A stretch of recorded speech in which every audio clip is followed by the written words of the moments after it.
You're watching the Sunday Morning News on Global Calgary.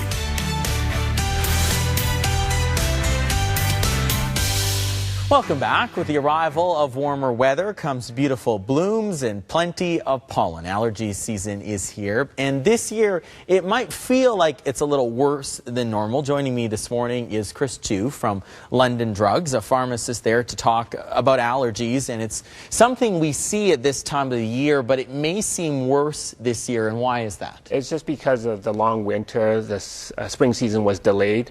Because of that, it might just seem like, oh, why is it lasting so long, when usually it's over by about now or early in the summer here. Right, and I guess it would be a more slow process in terms of how things bloom. This seems like it's just all of a sudden, this past week, all come up. Yeah. Okay, so for people who are suffering from allergies, there's a couple of different ways that maybe you can tackle them before going to see your doctor, right? That's correct. If you go in and see your pharmacist, there's a lot of over-the-counter options that you can try first for a few days to see if it does work.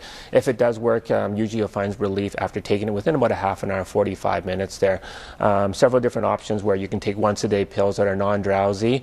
If you think you only need it during the evening time, some people get a taxi in the evening after they've cut their grass, mowed their lawn, need a rest. There's ones that causes drowsiness. Okay, those are kind of more of those Benadryl ones there? Okay. And some people just have itchy water eyes, and that's all the symptoms they have. So they can either flush it out with some eye drops or actually antihistamine eye drops as well too. Okay, and then there's also things for kids and that sort of thing, and also some nasal sprays? Yes, so what happens is sometimes when you wake up in the morning time, it might feel really congested in the sinuses there. So you can use either decongestant nasal sprays, and they don't recommend to use them for more than about 2 or 3 days at the most, because it can cause rebound congestion, where it might feel like it's worse after if you use it consistently more than 3 or 4 days there. Oh, okay. So they suggest as well too to use a good sinus rinse, where once you spray it into the nose, it actually just flushes all the nasal mucuses that might be in the sinus cavities to help you breathe a little bit easier. Right.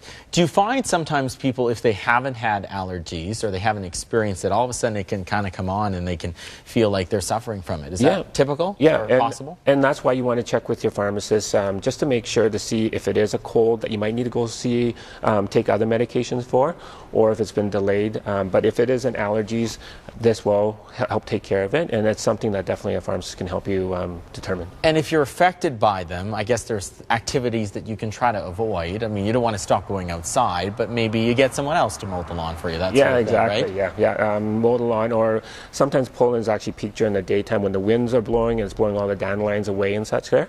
Trying to avoid situations like that, because usually it'll look like all of a sudden it's snowing, but it's actually the pollen that's actually being blown all around there. So those are times when you want to try to stay away there. Okay, but obviously if you want some advice, you can go to London Drugs or any pharmacy? That's correct. Okay, which London Drugs are you at? We're at the Beddington location. Beddington, okay. Well, Chris Chu, thank you very much for coming in. Hopefully people are going to breathe and that sort of thing a little easier. Great tips, and if you want some more information, again, londondrugs.com or the Beddington London Drugs. Thanks so much for coming in.